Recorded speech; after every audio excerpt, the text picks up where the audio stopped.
Podcast Movendo-se, com Éder Monteiro.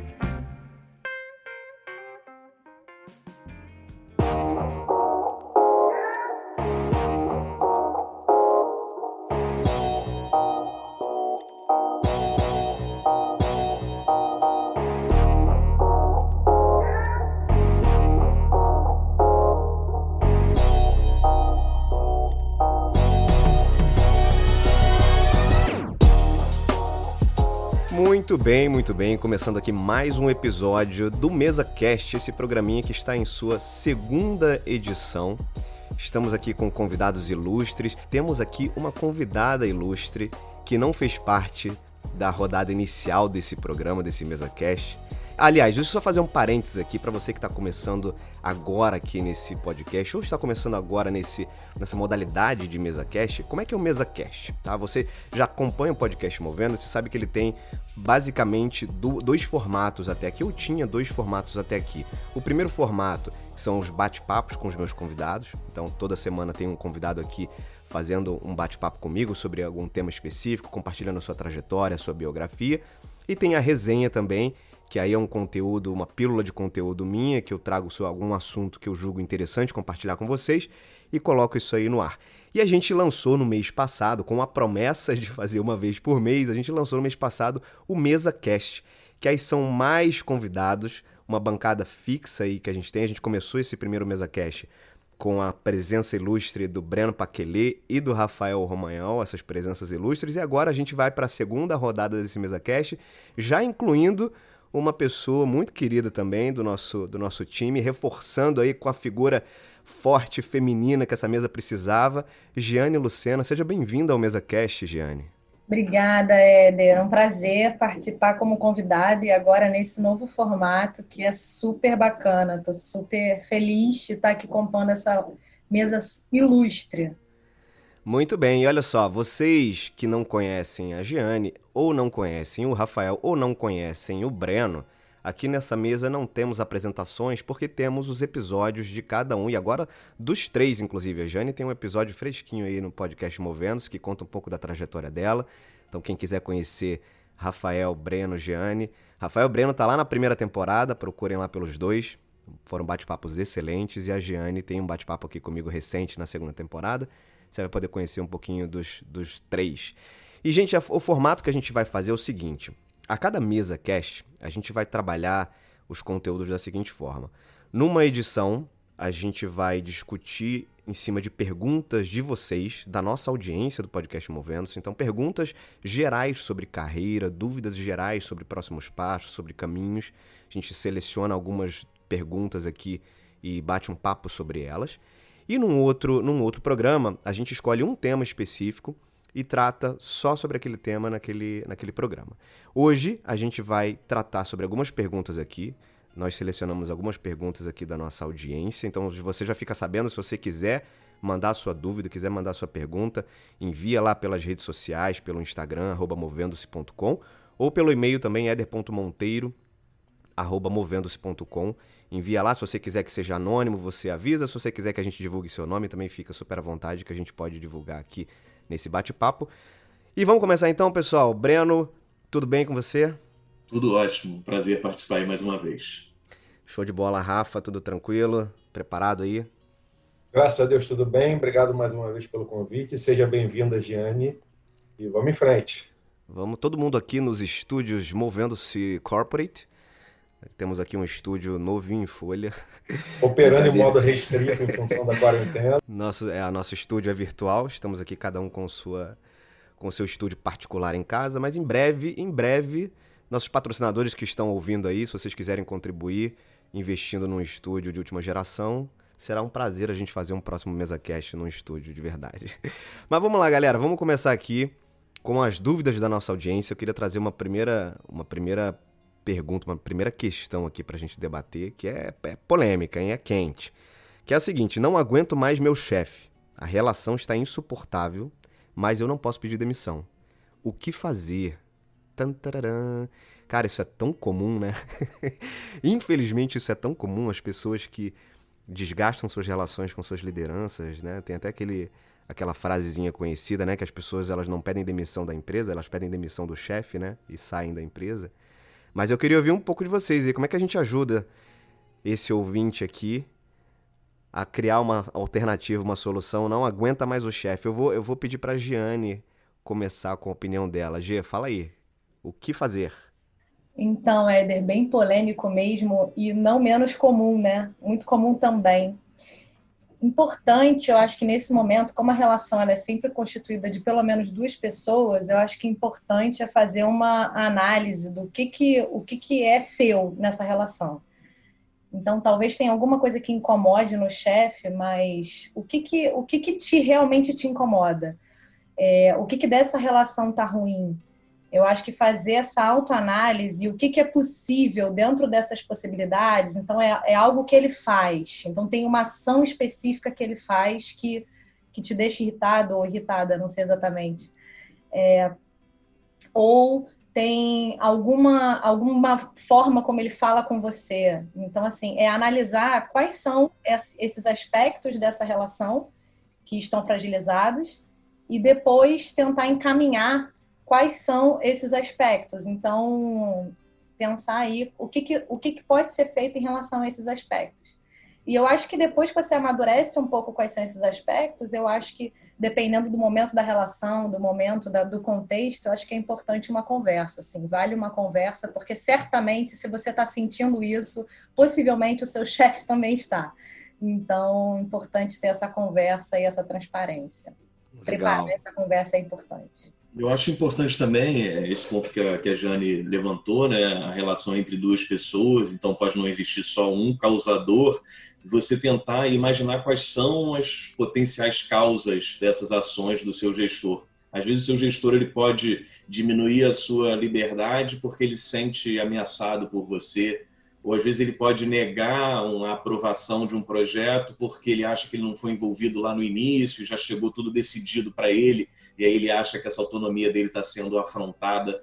Então, pensar como as pequenas coisas que você faz, ou às vezes a sua mera presença, e como isso pode ser percebido pelo seu gestor. E eu acho importante também, às vezes, mesmo que você não consiga encontrar algo que te deixe feliz nessa interação, você tentar buscar um propósito para o seu trabalho, apesar do gestor, né? Então, pensar o que pode te motivar a tarefa que você realiza e conseguir focar nisso, né? Diminuindo um pouco o peso aí dessa relação que se for desconfortável, né? Eu queria dar uma dica que normalmente quando surge esse assunto gestor e relacionamento com gestor, eu costumo colocar para as pessoas, que eu concordo plenamente com os pontos que foram colocados e de vez em quando, inclusive, as pessoas sabem qual é o ponto de insatisfação, né? Assim, eu sei por que é insuportável a relação com o meu gestor. Só que é legal. Como é que eu coloco isso na mesa? Como é que eu viro para o meu gestor? Porque às vezes são manias, às vezes são formas de atuar, o que todos nós temos, né? A realidade é que todos nós temos as nossas manias, as nossas crenças, a nossa forma de atuar, e às vezes isso não encaixa na relação líder-liderado. E às vezes é muito difícil você virar para o seu gestor, realmente, olha, eu sei por que a minha relação está insuportável com ele, mas como é que eu viro para ele e falo isso? E o que eu costumo dizer muito para as pessoas é o simples ato de pedir um feedback, né? Às vezes é muito difícil você, como start de uma conversa, às vezes é muito difícil você chegar para o seu gestor e falar assim, cara, a relação está insuportável porque você é assim, assim, assado. Mas quando você começa uma conversa falando assim, cara, eu estou aqui para conversar porque eu queria a sua opinião sobre como está a nossa relação.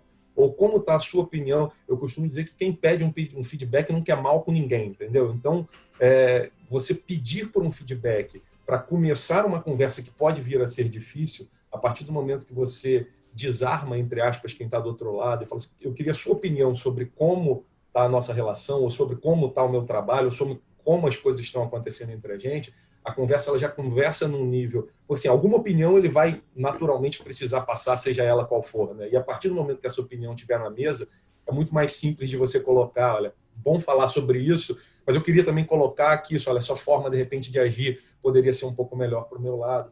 Então essa é a dica que eu costumo dar. E nessa linha que o Rafa falou, eu acho que tem uma coisa isso que o Rafa falou é muito interessante, E acho que nessa conversa é importante trazer o que você sente, porque é muito comum quando a gente vai ter essa conversa, que é uma conversa mais difícil, uma conversa mais sensível, a gente apontar o que o outro faz. Mas, assim, na verdade, o que o outro faz é só o que ele faz, é a realidade dele, é o mundo dele, a gente não vai mudar essa realidade. Mas é assim, o que você sente quando o outro faz isso, né? Quais são os impactos que isso tem no seu trabalho, ou em você, ou nessa relação? Então, eu acho que pensar sobre esse aspecto, acho que é muito importante, assim, o que você sente, trazer esse owner aí para a pessoa, assim, essa ação, esse protagonismo para a pessoa que está indo conversar. Isso é muito bom hoje que você está falando, e todos os pontos que vocês trouxeram aqui foram espetaculares, e esse especificamente é muito diferente quando a gente discute com alguém, quando a gente leva o nosso ponto de vista para alguém, dizendo e compartilhando para essas pessoas como a gente se sente em relação àquilo, né? Porque, naturalmente, quando você aponta para o outro, você faz isso, você faz aquilo, a tendência natural do ser humano é defesa, né? Não, eu não faço. Você está confundindo, né? Eu não ajo dessa forma, eu não faço isso, é uma impressão sua. Agora, quando você coloca eu me sinto assim, ninguém pode questionar como você se sente, né? Porque isso é muito individual. Então, ninguém tem o direito de fazer e nem vai conseguir fazer assim. Não, você não se sente frustrado. Você não se sente triste quando eu faço isso. Você não se sente com raiva. Ninguém tem essa autoridade para questionar o sentimento do outro, né? Então, esse tipo de conversa, sem dúvida, é muito difícil de ter, mas ela muda e transforma relacionamentos de verdade. Então, se você que está passando por uma situação parecida com essa, puder coletar todas essas dicas aqui que a gente trouxe, sem dúvida, a tua relação pode melhorar muito e o teu nível de satisfação também hoje no teu trabalho pode ir junto também com essa melhoria. Verdade. Excelente, excelente. Vamos para mais uma? E essa aqui é para a galera do mundo de RH, hein? Sou contadora e trabalho na área financeira, mas meu sonho é trabalhar em RH. Como fazer essa mudança? Eu começaria com Rafael Romagnol. Bom, simples assim, né? Essa é boa mesmo. Não, eu começo respondendo assim, de verdade, eu acho que é possível, eu acho que é totalmente possível. Aí falando de ordem práticas, eu nessa carreira de RH já há algum tempo, já tendo tido alguns times, eu já tive em minhas equipes dentro de RH, já tive arquitetos, já tive contadores, já tive até biólogo trabalhando dentro do meu time de Olha que legal. RH, porque foi a evolução natural da carreira dessas pessoas, né? Então, o primeiro ponto eu responderia dizendo que sim, é possível. Tá? É claro que eu acho que isso passa, trabalhar em RH é muito mais, apesar de ser um capítulo e uma competência profundamente importante, afinal a essência do RH é gostar de pessoas, não basta apenas gostar de pessoas para você se desenvolver e ser um bom profissional dentro da área de RH. Então, eu acho que é importante o desenvolvimento das habilidades nos produtos específicos relacionados à área de recursos humanos. Então, assim, eu vejo nesse ponto especificamente dessa pessoa que fez a pergunta, um primeiro fit que é muito interessante, que é a formação dela de contadora, a base analítica. E isso a gente já consegue fazer um cruzamento muito interessante com expertises que começam a ser cada vez mais cobradas no RH, principalmente ao longo dos últimos anos. Então, da área de remuneração, indicadores, cada vez mais você tem o conceito da orientação em dados vindo para dentro da área de RH, cada vez mais a gente rompe um pouco daquele conceito só da nossa opinião e começa a cruzar isso de fato com dados, né? Porque opinião cada um de nós tem a nossa. Quando você começa a colocar dados na mesa e acima de tudo você começa a colocar análises na mesa, e isso de certa forma o contador já faz muito no dia a dia, essa seria uma dica que eu daria. Aproveitar essa expertise, essa base analítica, essa base exata que a formação dela já tem, e de repente pensar numa entrada via remuneração, via indicadores, via orçamento de pessoal, via encontrar a porta de entrada no RH para essa pessoa. Dessa forma, talvez seja mais simples do que, de repente, fazer o link com desenvolvimento, ou com recrutamento de seleção, ou com comunicação interna. Então, acho que sim, é possível, e talvez essa seria... Óbvio que é uma dica muito fria, né? Porque é difícil a gente falar sem conhecer a pessoa, mas eu seguiria muito por esse caminho e acho sim que é totalmente possível.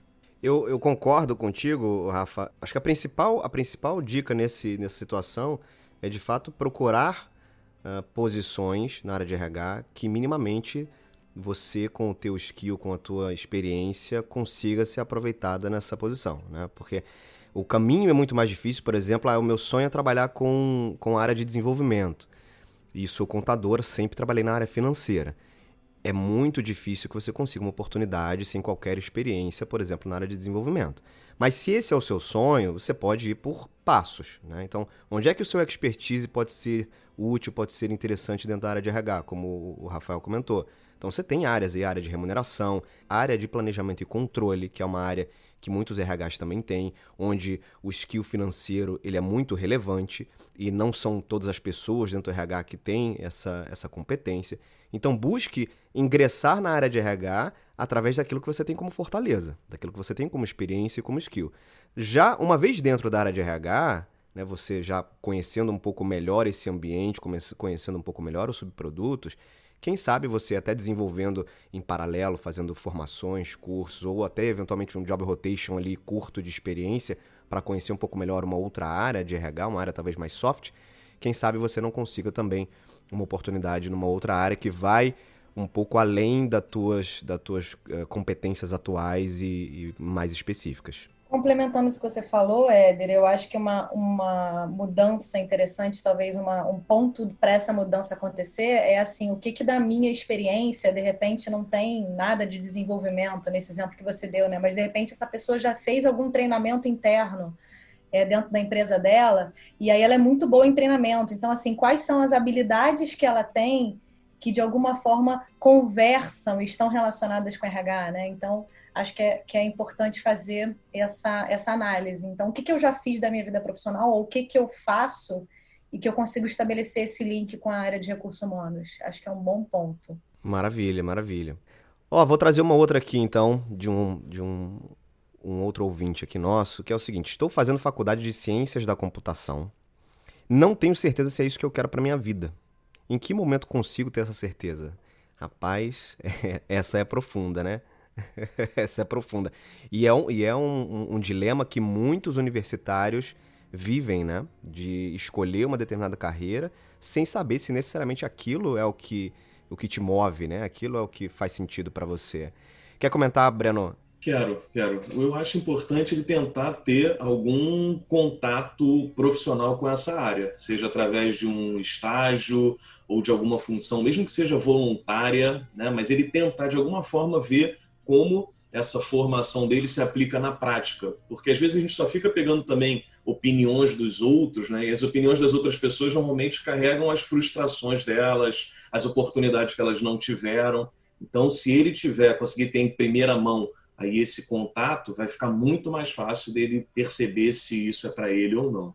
Eu queria pegar no ponto assim, tentar trazer um pouco de tranquilidade também para essa pessoa, tentar pegar um pouco no ponto da normalidade. É normal não ter certeza num momento como esse, né? Eu acho que a gente toma decisão, de fato, as decisões de carreira são tomadas muito cedo, né? Então, pelo que ele ou ela citaram, está na faculdade ainda, está vivendo isso. Então, assim, é natural você não ter certeza nesse momento, e às vezes a gente percebe muito essa autocobrança do jovem. Pô, que momento é esse que eu vou ter a certeza, como se fosse uma virada de chave natural. Então, às vezes, deixar as coisas acontecerem um pouquinho, ter o contato com a profissão, como o Breno colocou, porque assim, uma coisa não tenho certeza absoluta que não é isso que eu quero. Outra coisa que é um discurso completamente diferente, não tenho certeza se é isso que eu quero. Então, é natural também passar por esse momento. Acho que todos nós, em algum momento, passamos sobre isso. E aí, falando muito por mim, eu sou administrador de formação e fiz administração justamente porque eu não tinha a menor ideia do que eu queria na minha vida e a administração era uma coisa que abria meu leque. Aí depois lá dentro, e aí, eu vou trabalhar com marketing, com finanças, e hoje eu sou gestor de RH, mas se conto isso em muitos papos que eu tenho, comecei minha vida trabalhando no mercado financeiro. Foi excelente para me dar certeza absoluta que não era aquilo que eu queria para minha vida, entendeu? Então, acho que passar por algumas experiências e entender que esse processo também é um processo normal, é parte importante do processo, né, da caminhada. Eu concordo muito com o que o Rafa falou, e só assim, eu acho que a faculdade é só o início. Eu acho que hoje, nesse momento do mundo, a gente tem tantas possibilidades depois da faculdade. Então você faz uma pós em alguma outra, dependendo se já está concluindo a faculdade ou não, faz a pós em alguma outra área. E aí, enfim, lá trazendo o início, a primeira dúvida da pessoa que colocou. Então, sou contadora e quero mudar. Então, assim, a pessoa às vezes termina uma faculdade e aí, enfim, tem um mundo de possibilidades para ela, né? Então, acho que vale também pensar se vale trocar de curso, se vale concluir, depois fazer uma pós, o que é possível, né? É isso, porque a formação universitária, ela não é o fim, né? Não acaba ali, né? Você pode fazer uma formação, por exemplo, vamos pegar esse exemplo dessa pessoa de ciências da computação. Caramba, ciências da computação é um curso tão útil hoje para tanta coisa, né? No mundo digital que a gente está vivendo, no mundo onde tecnologia altera o status quo de tanta coisa. Então você imagina você ter um background legal de ciências da computação, isso é um diferencial por si só. Ainda que você queira trabalhar com outra profissão depois, ainda que você queira se fazer uma pós, como a Jane comentou, né? Você imagina, você tem uma base de ciências da computação e faz uma pós em marketing.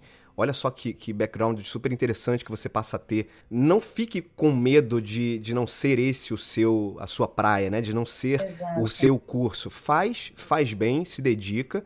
Se na medida em que você vai testando, como o Breno falou, vai experimentando, vai fazendo um estágio, você sentir que não é aquilo que você quer pra sempre como carreira, se bem que esse pra sempre não existe mais também, né? Mas se não é aquilo que você quer fazer ocupando a maior parte do seu tempo, saiba que vai ser uma base muito interessante que vai te dar um diferencial, sem dúvida, aí em outras oportunidades que você vai trilhar. Vamos para mais uma aqui, ó. Eu falei de marketing agora, até apareceu um marketing aqui. Tenho 32 anos e trabalho como gerente de marketing. Descobri que não gosto de liderar pessoas, mas agora é muito difícil sair desse papel. Alguma dica? Rapaz, isso também é comum, hein? Isso também é comum. As pessoas que são colocadas, né, vão crescendo na carreira, em algum momento viram gestores e descobrem que não querem, não é aquilo, né? Eu não gosto de liderar pessoas, eu não gosto de ter esse papel de desenvolver pessoas ou de fazer esse papel de gestor, né? Breno, o que você acha? Eu acho que o primeiro ponto positivo é ele reconhecer as suas limitações. Maravilha. Né? O que a gente mais vê são gestores aí que são péssimos e se consideram bons gestores ou não fazem essa autorreflexão. Então, isso eu já considero que é um ponto positivo. O outro é que ele pode avançar na carreira sendo um especialista em determinado aspecto do marketing, né? Então, ele não necessariamente precisa ser um líder e ter uma visão mais generalista da área. Ele pode se aprofundar na questão de gestão de redes sociais, por exemplo. Isso é um aprofundamento e ele tem menos interação com equipe. Ele até pode ter equipe, mas ele tem menos interação. Então, acho que ele poderia ver se dentro da área de marketing tem alguma área específica, né, subdivisão da área de marketing que ele se identifica mais e tentar se aprofundar nela. Isso seria uma solução. Eu acho que tem uma outra possibilidade, assim, acho que às vezes ela falou assim, talvez seja difícil ela, né? Eu falei ela, mas enfim, pode ser ele também. É difícil voltar. E por que é difícil voltar? Porque às vezes até o salário fica mais incompatível, você não consegue mais voltar para uma vaga de especialista, certo? Eu acho que tem algumas possibilidades, muitas vezes o gestor, eu não sei exatamente qual é a dor dessa pessoa, exatamente, assim, o que de fato ela não gosta ao fazer gestão. Mas fato é que ela não gosta. Mas muitas vezes a dor do gestor é porque é muito difícil fazer gestão, é muito difícil estar com gente, né? Assim, fazer gestão, dar feedback, enfim, fazer tudo, né? Assim, e acho que esse muitas vezes é uma crença que os gestores têm, porque no mundo como hoje, até pensando nesse momento de pandemia que a gente está, a gente pode pensar numa forma de fazer gestão mais descentralizada, né? Então, assim, você exigindo também que as pessoas possam te dar feedback, que elas possam, enfim, que você tenha talvez uma pessoa dentro da sua equipe que possa te ajudar nisso. Às vezes tem uma pessoa que é um líder ou uma líder nata dentro da equipe. E aí, como é que essa pessoa você pode pedir e potencializar essa habilidade dela de fazer liderança e aprender com ela também. Então, acho que, de certa forma, evoluir um pouco o nosso modelo, né? O que a gente pensa sobre o que é fazer gestão de pessoas. Então, às vezes a gente acha que é muito desafiador porque a gente coloca um peso muito forte nessa posição. E eu acho que talvez a gente possa desenvolver outras possibilidades, não colocando esse peso, mas compartilhando as responsabilidades, compartilhando as decisões, etc., dentro da equipe. Maravilha, eu acho que é por aí sim. A gente tem... O papel de liderança mudou muito, né, nos últimos anos. Acho que o Breno trouxe um ponto interessante, que é buscar eventualmente uma posição mais especialista, mas claro que dependendo dessa posição, acaba esbarrando na questão financeira, como a Jane colocou, né? Você vai ter que dar algum passo atrás ou alguns passos atrás, dependendo do nível que você já esteja como gerente.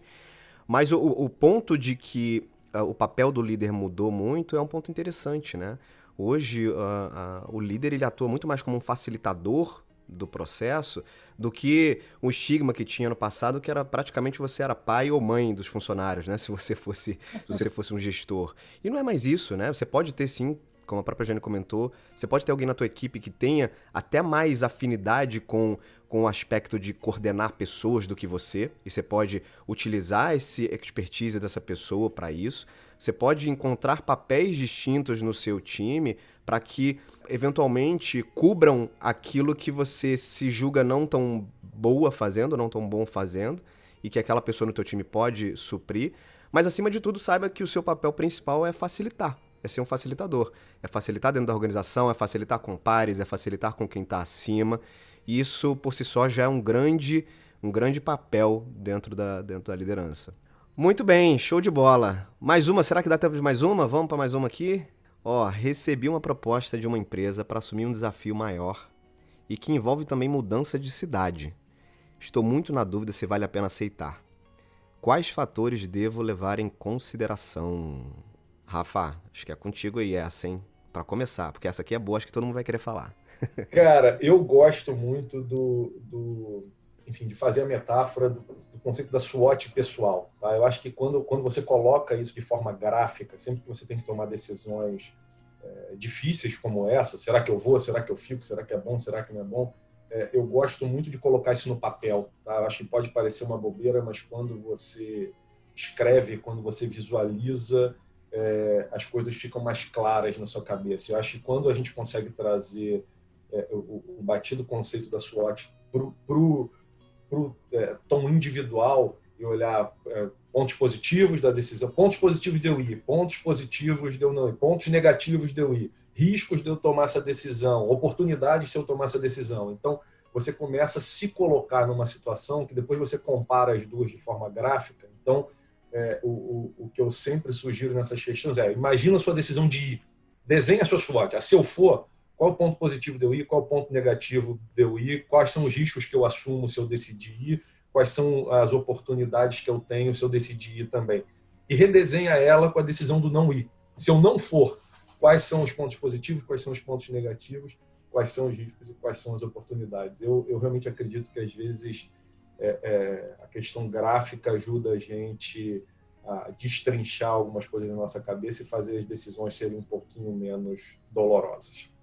E eu acho que um ponto importante também a considerar, achei ótimo esse aspecto de analisar pontos positivos e negativos e também não minimizar realmente o que aconteceria se você dissesse não, né? Porque às vezes a gente enxerga como uma oportunidade, né? Fala assim, a empresa me ofereceu uma oportunidade.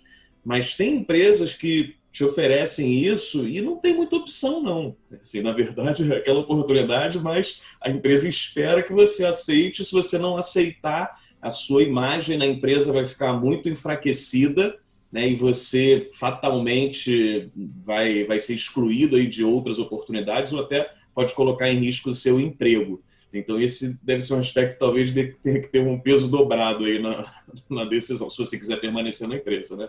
Esse ponto que o Breno trouxe é muito interessante. Eu acho que essa pergunta especificamente me parece ser de uma proposta externa.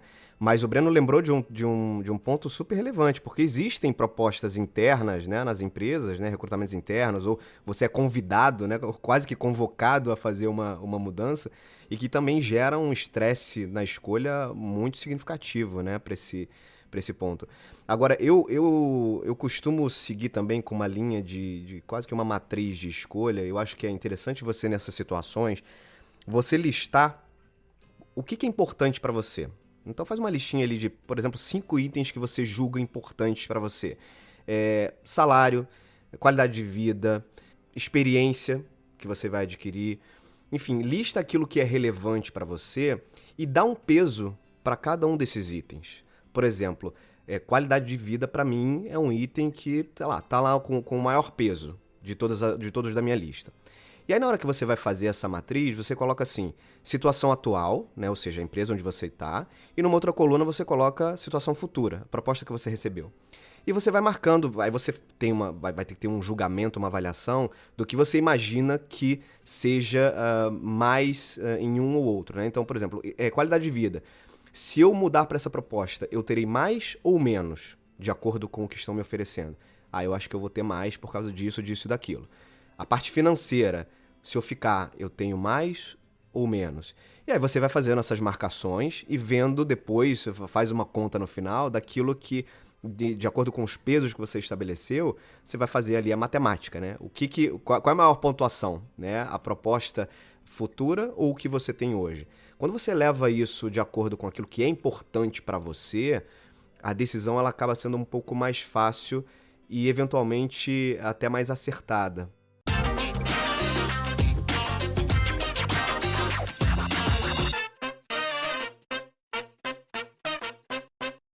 Das perguntas que a gente tinha aqui na nossa manga, elas esgotaram.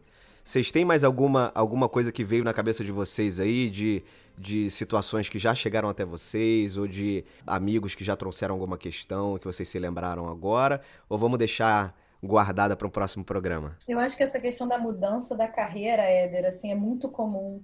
Então, eu estou numa área e quero ir para outra área em determinado momento da vida, né? Eu acho que é bem comum isso. E essa história da contadora me fez lembrar uma situação de uma pessoa que eu conheci, que era advogada, e queria que queria não trabalhar mais com direito e nem na área jurídica, mas ir para a área de marketing. Então, acho que é bem comum, talvez a gente possa explorar um pouco mais assim do que essas pessoas podem fazer efetivamente, né? Ela trouxe para RH, mas eu acho que começar essa transição, eu acho que é um ponto importante, que você já aborda no podcast inteiro, eu acho que é muito recorrente, e acho que a gente passa por essa situação várias vezes na vida, então acho que a gente abordar um pouco mais isso com dicas, eu acho que pode ser uma boa. Eu também acho que às vezes, e essa visão de cada um sobre esse ponto, né? Porque é aquilo, o podcast aborda isso o tempo todo, mas às vezes a pessoa ela se inspira com a história, mas não consegue trazer porque ela vai fazer, né? Ela fica assim, não, pô, parabéns pra ele aí, muito legal. Mas Verdade, Breno. Ou então assim, isso não se aplica no meu caso porque, sei lá, eu tenho uma dívida aqui para pagar, não vou poder pedir demissão nesse momento, assim, o que eu faço internamente, né? Mas eu gostei bem do que você falou, assim, a história é inspiradora, mas ela não consegue levar para a vida dela, né? Nem todo mundo é tocado da mesma forma, né? Cada um é tocado de uma maneira, dependendo do contexto de vida que leva, dependendo da realidade, do tipo da situação, da expectativa. E biografias servem para, primeiro, inspirar, né? Mas nem sempre elas, concordo com vocês, nem sempre elas geram necessariamente o gatilho ali putz, é isso aqui serve pra mim, eu acho que eu vou seguir nesse caminho, né? Aí isso é muito relativo, né? Por isso você tem vários episódios, né, Éder? E a pessoa pode Por ouvir. isso, exato, por isso esse podcast, ele é quase que infinito, ele não tem data para terminar, porque precisamos aqui, quanto mais histórias, quanto mais biografias, quanto mais bate-papos, mesa-casts, mais conteúdo a gente vai ter, e a chance da gente conseguir abranger o maior número de pessoas aí sendo tocadas, né, tendo insights positivos, essa chance aumenta. E olha só, você que está chegando aqui pela primeira vez, porque a gente sempre tem ouvintes novos, né? A cada episódio tem sempre alguém que está entrando, caindo de paraquedas pela primeira vez no podcast Movendo. Saiba que temos uma primeira temporada aí recheada de muito conteúdo. Estamos na segunda temporada já, então acesse lá os outros episódios. Acesse os episódios também da Jane, do Breno e do Rafael, como eu comentei no início. Foram bate-papos excelentes. Se você tiver perguntas, curiosidades, dúvidas sobre carreira, não deixe de dividir com a gente. Acho que esse formato é muito bacana, que ele trata, no mesmo programa, a gente consegue tratar várias questões diferentes e trazer vários temas aqui na mesa, nessa nossa mesa redonda, quadrada, retangular. E vai ser um prazer conseguir, de alguma maneira, tratar o seu assunto, debater o seu assunto e, por que não, te auxiliar a redefinir o seu problema, a sua situação de carreira, beleza? Se conecte lá nas redes sociais, @movendo-se, sem o hífen. Vai ser muito bom ter você por lá também. Meus amigos, considerações finais, Jane, diga lá. Como é que a galera faz para escrever e para colocar as dúvidas? Instagram? Tem alguma outra forma? Ó, a gente pode fazer via o próprio Instagram do Movendo-se. Então manda lá no direct. Ou no Instagram de algum dos componentes dessa mesa. Breno, fala o teu Instagram aí. Meu é @breno.paquelê. Breno.paquelê. Pode botar, negocie sem medo, vai me achar. Eu vou colocar na descrição do episódio aqui os nossos dados. Fala aí, G, o seu. O meu é Giane Lucena. Giane e Lucena, tudo junto. Rafa. O meu é Rafael Romagnol. E tem o Instagram do Movendo-se também, @Movendo-se. Pode ser pro e-mail, eder.monteiro@movendo-se.com, se você quiser mandar a sua dúvida por lá. Seu feedback também, sua crítica, seu elogio. Por que não elogiar também esse podcast? A gente aceita também elogios. Muito bem, pessoal. Obrigado, viu, galera? Obrigado aí pelo bate-papo. Sempre muito bom conversar com vocês. Obrigado pela sua audiência de sempre. A gente se conecta por aí em mais um programa daqui a pouquinho. Beijos e abraços. Até mais.